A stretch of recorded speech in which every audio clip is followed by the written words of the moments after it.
Good day and thank you to all our audience today. My name is Tafadzwa and I'm going to talk about fiscal policy in the Eastern Cape province. Given the ever-changing economic environment, the role of fiscal policy in stimulating economic activity is of emphasis in today's economy. The famous economist John Keynes advocates the use of fiscal policy to drive economies to recovery, and hence the role of the government in the economy is of paramount importance. With the mandate assigned to the provinces in South Africa of providing basic social services, provinces fund their expenditure from transfers from National Treasury and their own revenue generated in the provinces. Transfers from the National Treasury are done using the provincial equitable share formula, which is largely population-driven. And as a result, provinces like the Eastern Cape province with negative net migration faces decline in this allocation from National Treasury.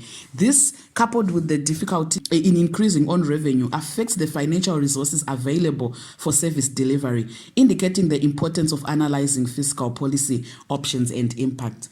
The main aim of this research is therefore to analyze government expenditure or allocation options and government revenue options to fund the expenditure options, all in a bid to increase service delivery. The main sources of revenue for the province are intergovernmental transfers from the National Treasury and own revenue in locally raised taxes and fines. Over 90% of total receipts in Eastern Cape come from the National Revenue Fund, and of this, 80% is determined by provincial equitable share formula, which is largely population-driven and not cost-driven. The total revenue received from the National Treasury in the Eastern Cape has over the years been declining, mainly due to the emigration of people from the Eastern Cape province to other provinces. At the same time, provincial own revenue has been only marginally increasing, and obviously total receipts as a result has over the years been decreasing. This puts a pressure on service delivery. To be able to perform its duties of service delivery and pushing the economy to recovery, the provincial government needs to increase revenue. This research under the recommendation section suggests possible ways of increasing revenue.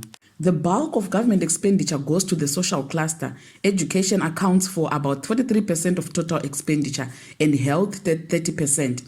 What has been the impact of such huge expenditure? For education, for example, output and input indicators can be used. The matric pass rate has been increasing steadily over the years. In 2015, for example, it was 57%, and in 2019, 77%, although the province is still below the national average. Subjects like mathematics, economics, and accounting are still lagging behind. On the input indicators, attention needs to be given to the learner education ratio, as number of educators has declined in general. Other problems include overcrowded classes, poor working conditions, poor rural infrastructure, to name but just a few of the factors that strain the system. Fiscal policy to directly address these problems may be necessary. In the health sector, Eastern Cape reports among the poorest in terms of health services. There are imbalances between the urban and rural healthcare services. Problems include abandoned infrastructure, shortage of staff, lack of resources, and not to mention that the COVID-19 strengthened these problems. For service delivery to be effective, adequate financing and monitoring of expenditure is needed. An analysis of own revenue and forecasting is therefore important, and recommendations flowing from the analysis are also important. To be able to focus on revenue, we make use of two assumptions: the linear assumption using VAR or vector autoregressive model, and non-linear assumption using autoregressive distributed lag model. The variable used are GDP growth rate, unemployment rate, and household income. These variables are related or affect poverty and other socio-economic problems. A research by the University of Fort Hare in 2018 indicated that high inequality, poverty, and unemployment in the Eastern Cape may provide an explanation to why own revenue is low relative to other provinces. And as a result, the relationship between these variables and own revenue is of interest and is investigated before a forecast is done in this research. The results of the VAR and ARDL model are presented here. Past values of own revenue have a significant impact on current own revenue. What we do to increase revenue this period may be, if used again, will definitely increase own revenue for the next period or next collection. Past values may be high due to, for example, disposal of assets, for example, in 2019. And if we do the same in the period that follows, then obviously on revenue for that period will increase. Results indicate the importance of internal issues and also indicate the fact that on revenue is endogenously determined.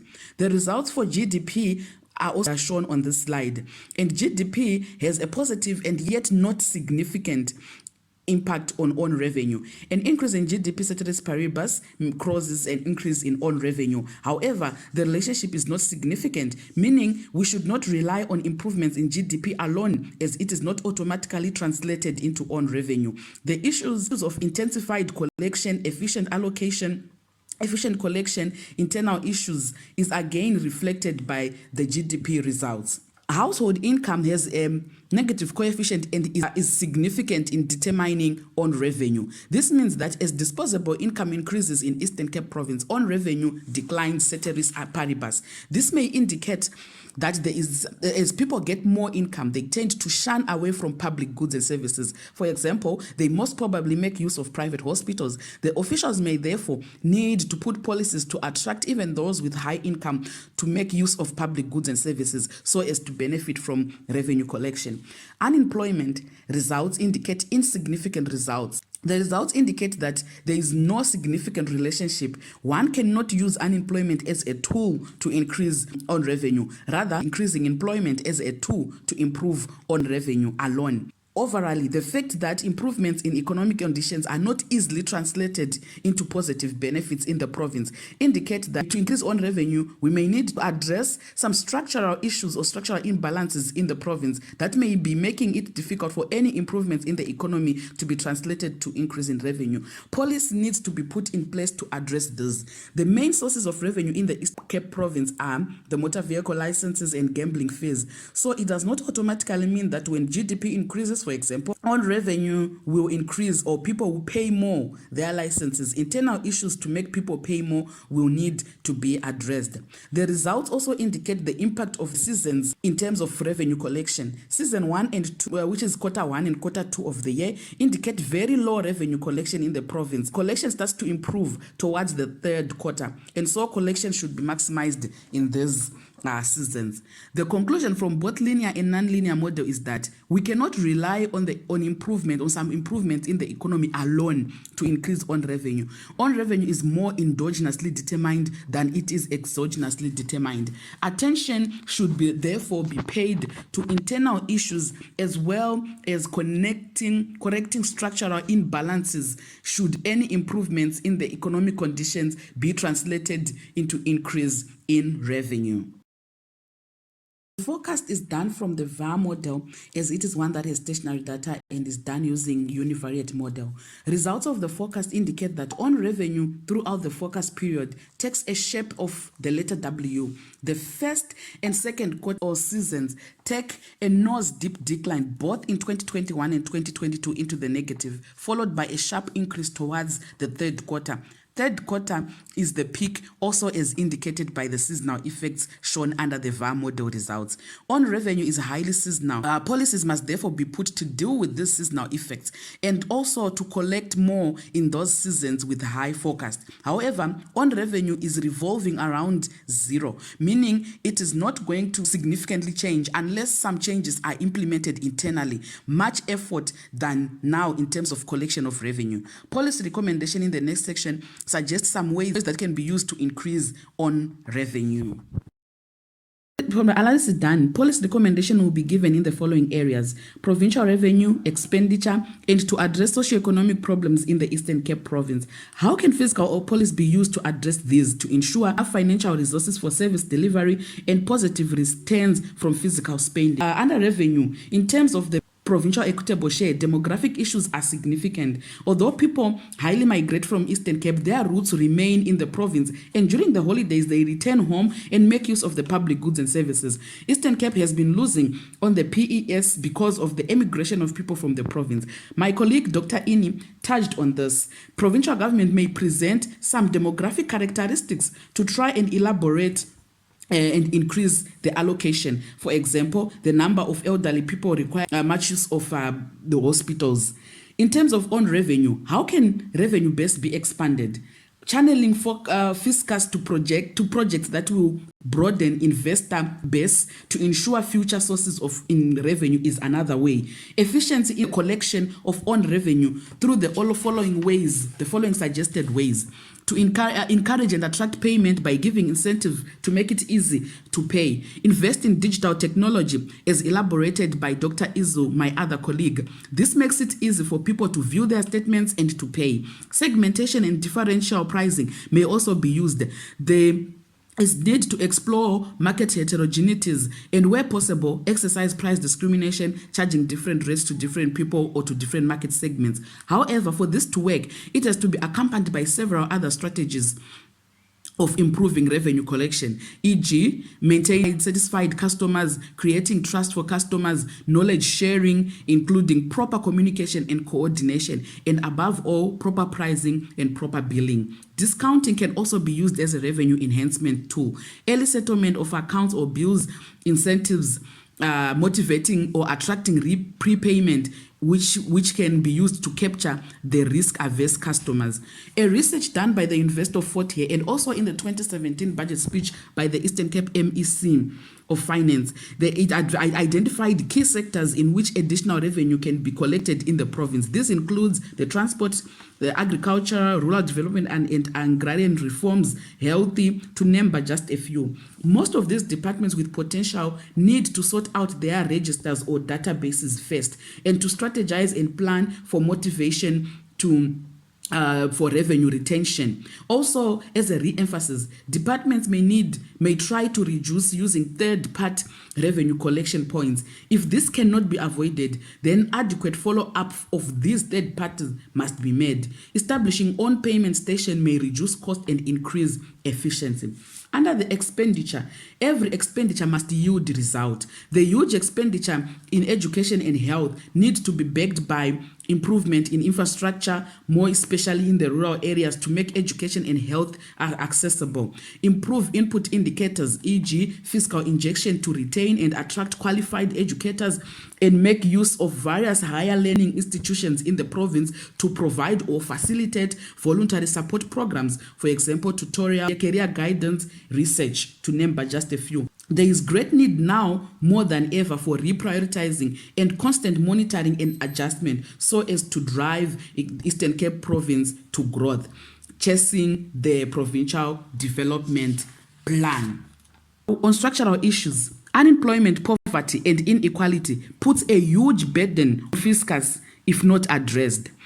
Rural development and the informal sector are possible channels that can be used to address this. Through fiscal injection, questions to ask and research to inform what can be done includes: why are people in this area not tilling the land?